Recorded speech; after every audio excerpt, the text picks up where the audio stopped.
Me llamo Antonio, tengo 72 años, y desde la ventana de mi nueva habitación puedo ver el jardín donde los niños del hogar de ancianos juegan con sus abuelos cada domingo. Es una vista que me llena de una paz que durante años creí imposible de alcanzar. Hoy, mientras observo estas escenas de amor familiar que una vez me parecieron ajenas, siento la necesidad de contar mi historia, no desde la amargura, sino desde la esperanza que finalmente encontré.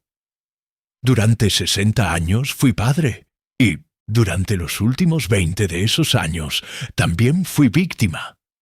Es una realidad que me costó décadas aceptar, porque ¿cómo puede un padre admitir que sus propios hijos, la carne de su carne, se han convertido en sus verdugos? Pero la verdad, por dolorosa que sea, necesita ser contada, especialmente ahora que he encontrado la paz que tanto busqué. Todo comenzó de la manera más hermosa posible. Mi esposa Elena y yo nos casamos en 1973, cuando yo tenía 25 años y ella apenas 22. Éramos jóvenes, enamorados y llenos de sueños sobre la familia que íbamos a crear. Elena era una mujer dulce, con ojos verdes que brillaban cuando hablaba de los hijos que tendríamos. Trabajaba como secretaria en una oficina mientras yo me esforzaba en mi empleo en la fábrica textil, ahorrando cada peseta para el futuro que planeábamos juntos. Nuestro primer hijo, Carlos, nació en 1935, y recuerdo el momento en que lo sostuve en mis brazos como el más feliz de mi vida. Era perfecto, con los ojos de su madre y una sonrisa que podía iluminar cualquier habitación. 2 años después llegó Patricia, igual de hermosa, y finalmente Miguel en 1980. Nuestra casa, aunque pequeña, se llenó de risas, llantos, primeros pasos y primeras palabras. Éramos una familia completa, y yo me sentía el hombre más afortunado del mundo. Durante los primeros años, todo parecía perfecto. Trabajaba turnos dobles para asegurarme de que mis hijos tuvieran todo lo que necesitaban. Elena se quedaba en casa, cuidándolos, y por las noches, cuando llegaba agotado del trabajo, encontraba en sus abrazos y sonrisas toda la energía que necesitaba para continuar. Los fines de semana los llevaba al parque, les enseñaba a andar en bicicleta y les leía cuentos antes de dormir. Pero la vida tiene formas crueles de cambiar el rumbo de nuestros sueños. Cuando Carlos tenía 12 años, Patricia 10 y Miguel 7, Elena comenzó a sentirse mal. Al principio pensamos que era solo cansancio, el estrés de criar 3 hijos y manejar una casa. Pero los síntomas empeoraron. Dolores de cabeza constantes, náuseas y una fatiga que no mejoraba con el descanso. El diagnóstico llegó como un rayo en cielo despejado. Tumor cerebral. Maligno. Los médicos nos dieron 6 meses, tal vez 1 año si teníamos suerte. El mundo se detuvo. Elena, mi compañera de vida, mi amor, mi todo, se desvanecía ante mis ojos cada día. Los tratamientos eran brutales, costosos y al final inútiles. Murió 9 meses después, un martes lluvioso de noviembre que quedó grabado en mi memoria como el día en que mi vida se partió en 2. De repente me encontré solo, viudo a los 37 años, con 3 hijos que también lloraban la pérdida de su madre. Carlos, que había sido un niño alegre y extrovertido, se volvió silencioso y rebelde. Patricia se aferró a mí con una desesperación que me rompía el corazón, y Miguel, tan pequeño, no entendía por qué mamá no volvía a casa. Yo tampoco sabía cómo explicárselo cuando yo mismo no podía aceptar la realidad. Los siguientes años fueron una lucha constante. Trabajaba todo el día, y llegaba a casa para encontrarme con las tareas del hogar, la ayuda con los deberes, las comidas, la ropa y todo lo que Elena había manejado con tanta gracia. Estaba agotado física y emocionalmente, pero seguía adelante porque mis hijos me necesitaban, o eso creía. Sin embargo, algo había cambiado en mis hijos después de la muerte de su madre. Al principio lo atribuí al dolor, al proceso normal de duelo que todos estábamos viviendo. Pero con el tiempo, sus comportamientos se volvieron más preocupantes. Carlos comenzó a desafiarme abiertamente, faltando al respeto no solo a mí, sino a cualquier figura de autoridad. Patricia desarrolló una rabia que la consumía, y Miguel se volvió manipulador de una manera que era perturbadora en alguien tan joven. Cuando Carlos cumplió 16 años, los problemas escalaron. Había dejado de estudiar, se juntaba with pandillas del barrio, y cuando yo intentaba disciplinarlo, su respuesta era violenta. La primera vez que me golpeó, me quedé en shock. Mi hijo, el bebé que había sostenido en mis brazos, me había abofeteado durante una discusión sobre sus calificaciones. Cuando intenté hablar con él después, solo encontré desprecio en sus ojos. «Tú no eres nadie para decirme qué hacer», me gritó. «Si mamá estuviera aquí, las cosas serían diferentes, pero está muerta por tu culpa». Sus palabras me dolieron más que cualquier golpe físico. Por mi culpa. Había hecho todo lo posible por salvar a Elena. Había vendido casi todo lo que teníamos para pagar los tratamientos. Había rezado hasta quedarme sin lágrimas. Patricia no era mejor. A los 14 años había desarrollado un comportamiento cruel que dirigía exclusivamente hacia mí. Me insultaba constantemente, me culpaba por la muerte de su madre y había comenzado a robar dinero de mi billetera. Cuando la confronté, me miró con el mismo desprecio que su hermano y me dijo: «Si no te gusta, vete de tu propia casa. A nosotros no nos importa». Miguel, aunque el menor, tal vez era el más calculador. Había aprendido a usar mi culpa y mi dolor contra mí. Sabía exactamente qué botones presionar para herirme, y lo hacía con una crueldad fría que me asustaba. «Papá», me decía con una sonrisa que no llegaba a sus ojos, «mamá murió porque no fuiste lo suficientemente bueno para ella. Y nosotros vamos a morir también si nos quedamos contigo». Los años de adolescencia de mis hijos se convirtieron en una pesadilla. La violencia física se volvió rutinaria. Carlos me empujaba, me golpeaba, y una vez me rompió 2 costillas durante una pelea que comenzó porque le pedí que buscara trabajo. Patricia me arañaba, me tiraba cosas y desarrolló un vocabulario de insultos que reservaba especialmente para mí. Miguel era más sutil, pero no menos dañino. Saboteaba mis cosas, mentía sobre mí a los vecinos, y una vez llamó a los servicios sociales alegando que yo lo maltrataba. La investigación de servicios sociales fue humillante. Tuve que explicar a extraños que mis hijos me estaban mintiendo, que yo era la víctima, no el victimario. Pero ¿quién iba a creerle a un hombre adulto que afirmaba ser abusado por sus propios hijos adolescentes? La trabajadora social me miró con una mezcla de lástima y sospecha, y aunque al final cerraron el caso por falta de evidencia, el daño ya estaba hecho. Los vecinos comenzaron a susurrar, los conocidos me evitaban, y yo me sentía cada vez más aislado. En el trabajo trataba de mantener una fachada de normalidad, pero las marcas físicas del abuso eran difíciles de ocultar. Cuando mis compañeros preguntaban por los moretones, yo inventaba accidentes, caídas, cualquier cosa menos la verdad. Pero el abuso no era solo físico. Las palabras de mis hijos se volvieron armas afiladas que cortaban más profundo que cualquier golpe. Me decían que era un fracaso como padre, que Elena había muerto para escapar de mí, que el mundo sería mejor sin mí. Cada insulto, cada desprecio, cada mirada de asco se acumulaba en mi corazón como piedras, haciéndolo cada vez más pesado. La situación empeoró cuando Carlos cumplió 18 años.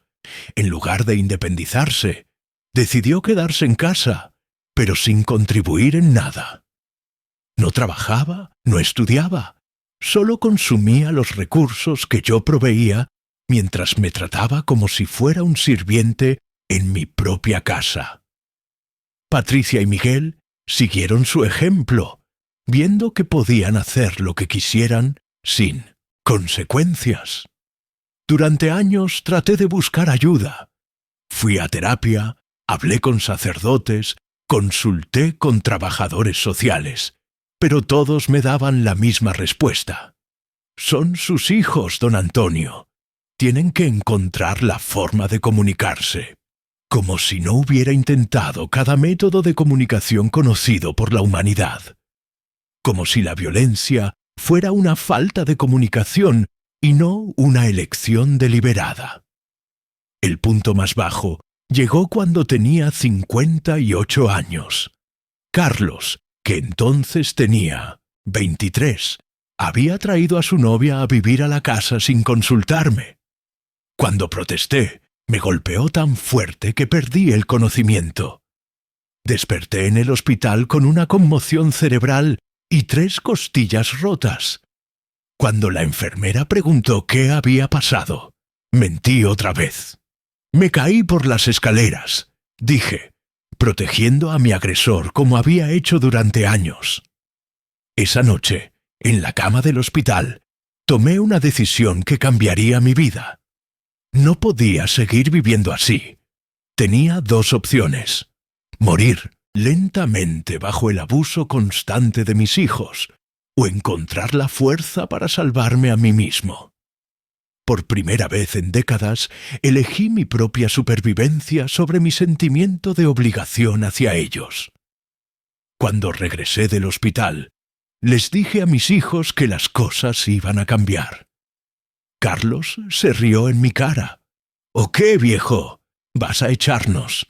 Esta casa también es nuestra». Tenía razón legalmente, pero yo tenía algo que había estado acumulando en secreto durante años. Ahorros. No muchos, pero suficientes para empezar de nuevo. Sin decir una palabra, comencé a planear mi escape. Sí, escape, porque eso es lo que era. Durante meses, cada peso que pude ahorrar lo guardé en una cuenta bancaria secreta. Investigué opciones de vivienda para personas mayores. Miré apartamentos pequeños que pudiera permitirme con mi pensión. Y por primera vez en años, comencé a soñar con una vida diferente. El proceso de separarme de mis hijos fue el más difícil de mi vida. No solo tenía que lidiar con su ira y sus intentos de manipulación, sino también con mi propia culpa. ¿Qué clase de padre abandona a sus hijos? Pero luego recordaba las costillas rotas, los insultos constantes, los años de humillación, y encontraba la fuerza para continuar. Cuando finalmente les anuncié que me iba, la reacción fue exactamente lo que esperaba. Carlos me amenazó con violencia física.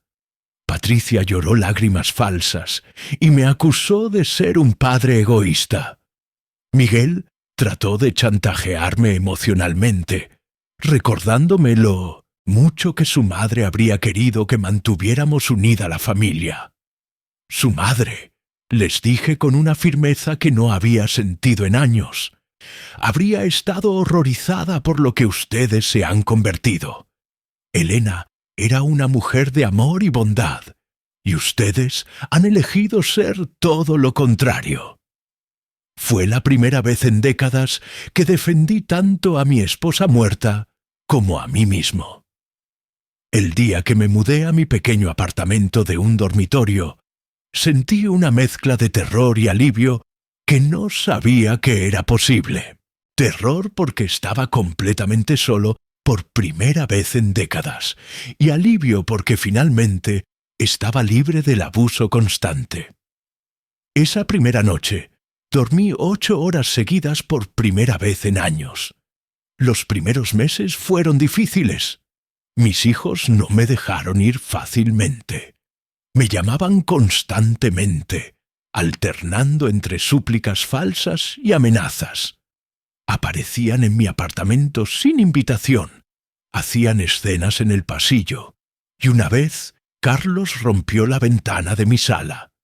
Tuve que cambiar las cerraduras 3 veces y finalmente obtener una orden de restricción. Pero gradualmente, la vida comenzó a mejorar. Sin el estrés constante del abuso, mi salud mejoró. Los dolores de cabeza que había tenido durante años desaparecieron. Comencé a dormir mejor, y por primera vez en décadas encontré motivos para sonreír. Descubrí placeres simples que había olvidado.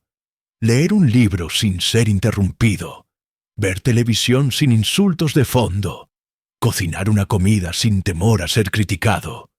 Fue durante este período de sanación que conocí a doña Esperanza, mi vecina del apartamento de al lado. Era una mujer de 68 años que había perdido a su esposo el año anterior y entendía lo que significaba reconstruir una vida después de una pérdida devastadora. Al principio, solo intercambiábamos saludos educados en el pasillo, pero gradualmente comenzamos a conversar. Esperanza tenía una sabiduría gentil que había ganado a través de sus propias pruebas. Había criado 4 hijos como madre, soltera después de que su esposo los abandonara, y había enfrentado sus propios desafíos con la soledad y la traición familiar. Cuando finalmente le conté mi historia, no me juzgó. No me dijo que debería perdonar a mis hijos, o que la familia era lo más importante. Simplemente me escuchó y me validó. «Antonio», me dijo una tarde mientras tomábamos café en su cocina, «el amor no duele. Si alguien te lastima constantemente en nombre del amor, eso no es amor, es control y abuso.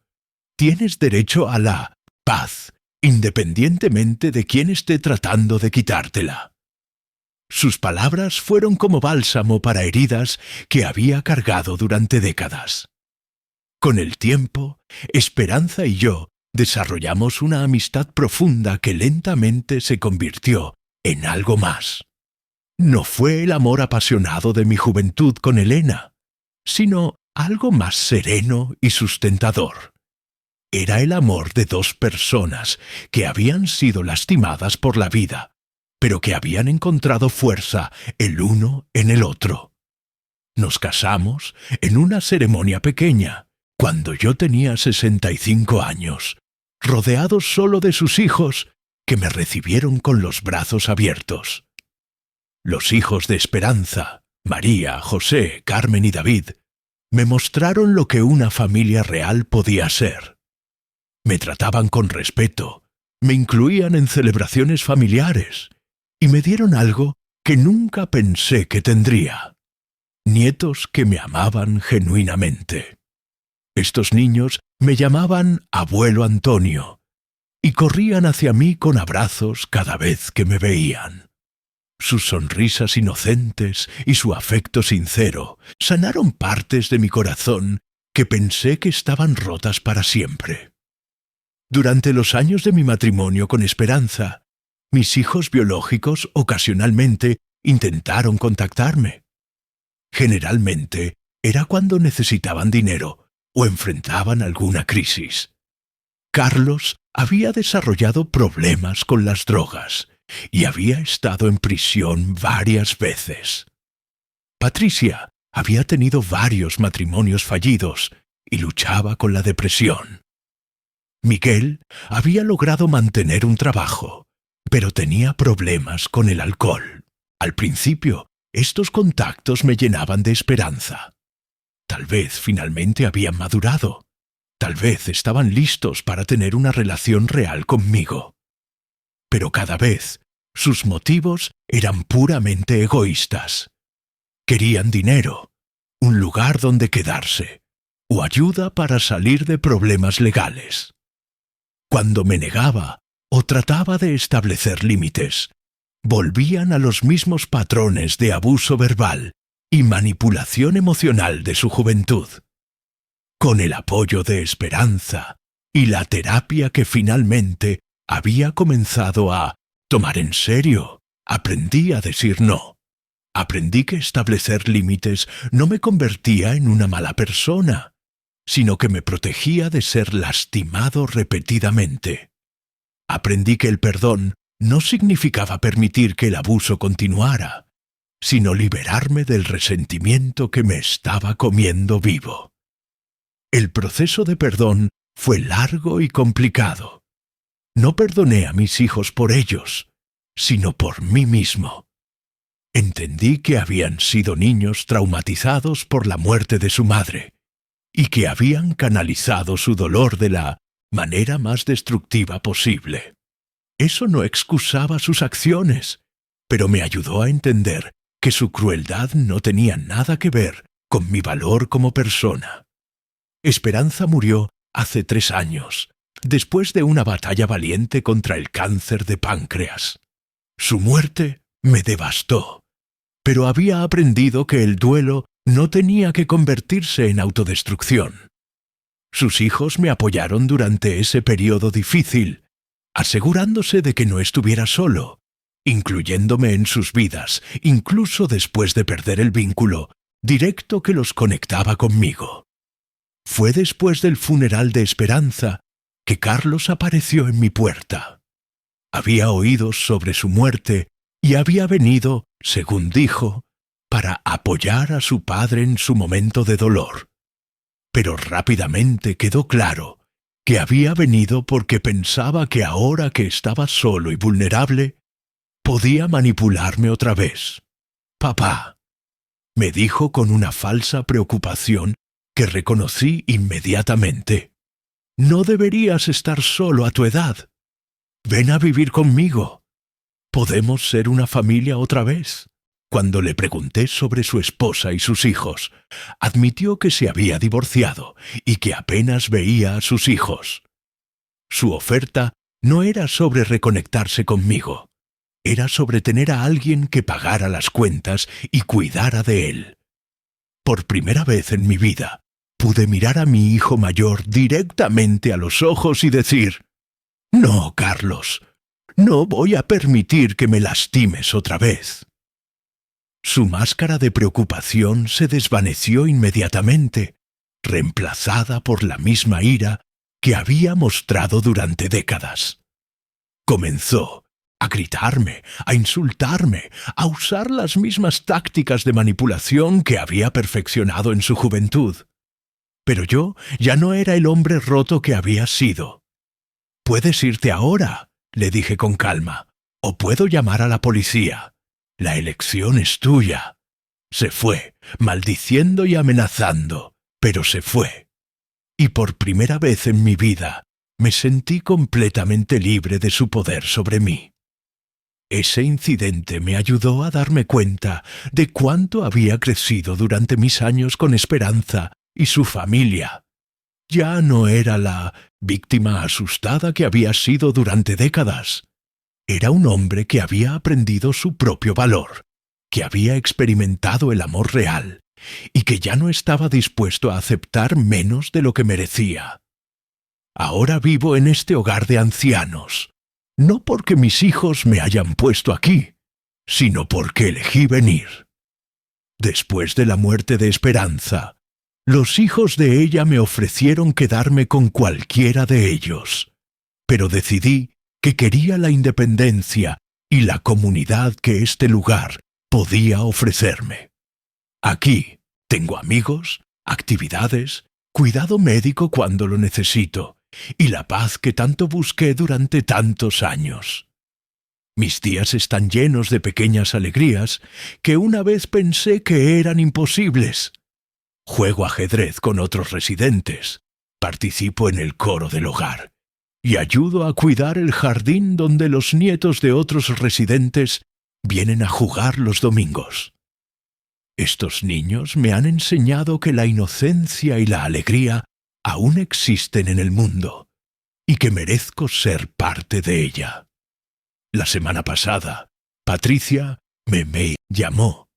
Había oído que estaba en un hogar de ancianos y quería visitarme. Durante la llamada, trató de usar la misma manipulación emocional de siempre, hablando sobre lo mucho que había cambiado y lo arrepentida que estaba. Pero cuando le pregunté específicamente por qué estaba llamando ahora, después de años de silencio, admitió que estaba enfrentando problemas financieros y esperaba que yo pudiera ayudarla. Patricia, le dije suavemente, te perdono por todo lo que pasó cuando eras joven, pero el perdón no significa que tenga que exponerme a ser lastimado otra vez. Si realmente has cambiado, me alegro por ti, pero no voy a ser parte de tu vida financiera o emocional. Colgó enojada, pero yo me sentí en paz con mi decisión.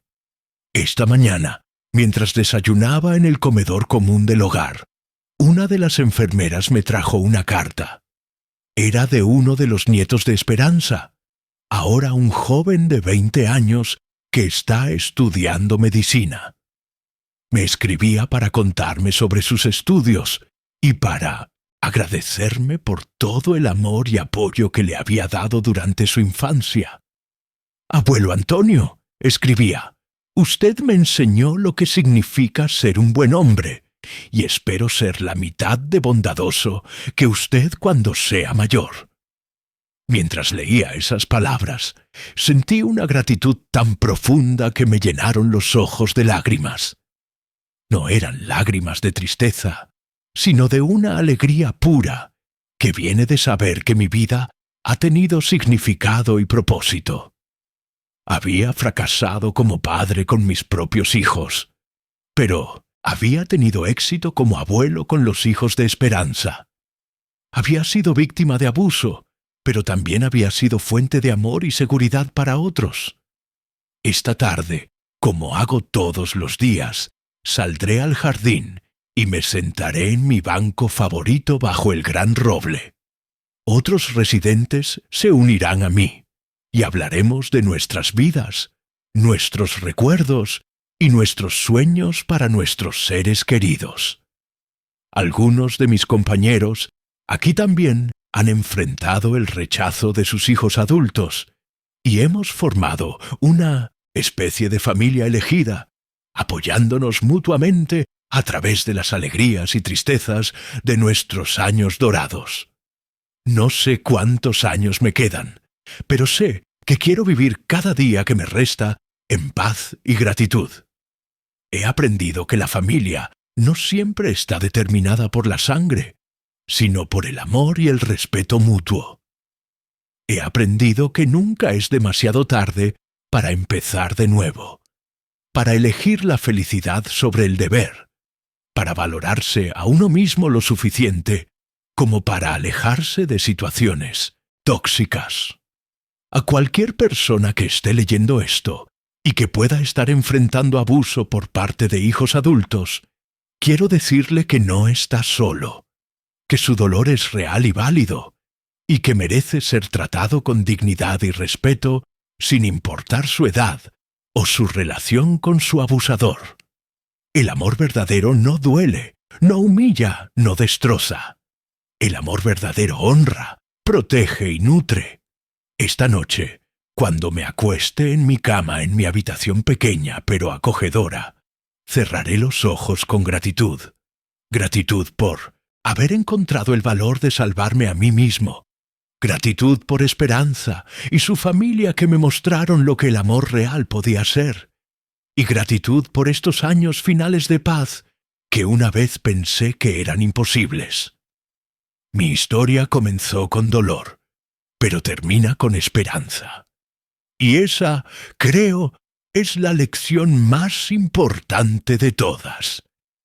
Que nunca es demasiado tarde para escribir un final diferente para nuestra propia historia.